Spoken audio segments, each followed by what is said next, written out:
Breaking news.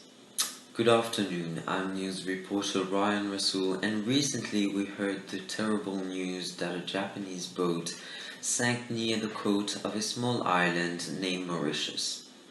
Now, as scientists calls it a big environmental crisis for the island, the Mauritian population expressed their dissatisfaction for the government mismanagement, as well as their love and devotion to try and help clean the beach. Now, today we have a very special guest live right now, biologist Anne-Claire Adon, who is going to talk a little bit more about this whole situation. Anne-Claire, can you hear me? Yes, I can hear you.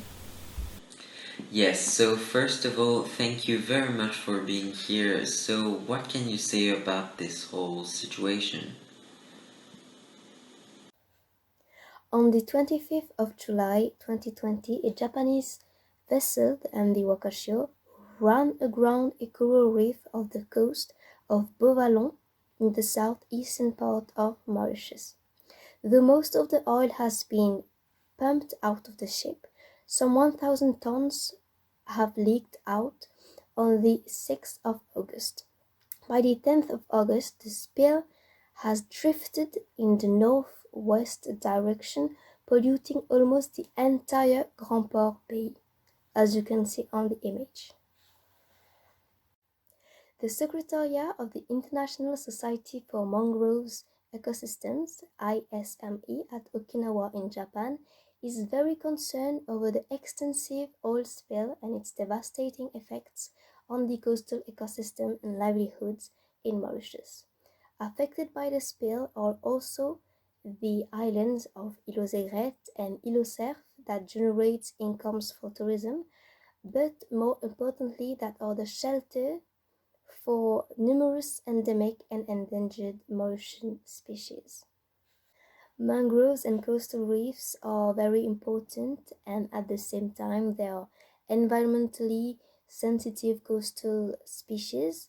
So that's why the oil spill can lead to a mass mortality and other irreversible damage to the environment, and that's why the government has declared a state of environmental emergency in Mauritius. For the small island nation known for its pristine beaches and biodiversity, the disaster is unprecedented. Thousands of volunteers and residents, often with inadequate protective equipment, mobilized to limit the environmental damage by crafting makeshift straw and hair-filled booms to absorb the oil, but the potential effects of the oil spilling on health are being clearly overlooked. In fact, this disaster has not only catastrophic effects on the biodiversity of Mauritius, but also on the health of the human being living near the accident, for example, the fishermen, but also the people helping to clean the beaches, because they are not fully equipped for it. Suzy Edouard, who coordinated one of the cleanup operations, described the frenetic activity at this place. She says that there is so much work to be done on the ground that no one is focusing on the health. Salim Peroli and his team at Diagnose Clinic offered free consultation to those involved in the cleanup. He reported seeing patients with range of acute symptoms thought to be associated with this exposure to the oil.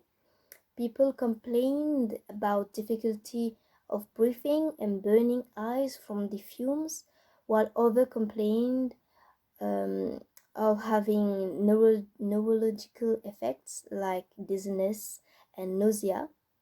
Karina Gooden was involved also in this cleanup and described her symptoms. She says that I was in a state of confusion, unable to focus, finding it difficult to breathe. I was not the only one. She also said that one of the local fishermen she worked with needed to be rushed to the hospital with extreme respiratory distress. The government of Mauritius has completely denied that the observed symptoms are a direct result of the spill, and has been criticized by health experts for its response. The Minister of Health, Kailash Jaguptal, argued that the symptoms showed by locals were in general not directly related to the heavy oil spill. Jaguptal also stated that there is some studies that has been done in the southeast of the island and near the spill, and it showed that no toxic product was detected.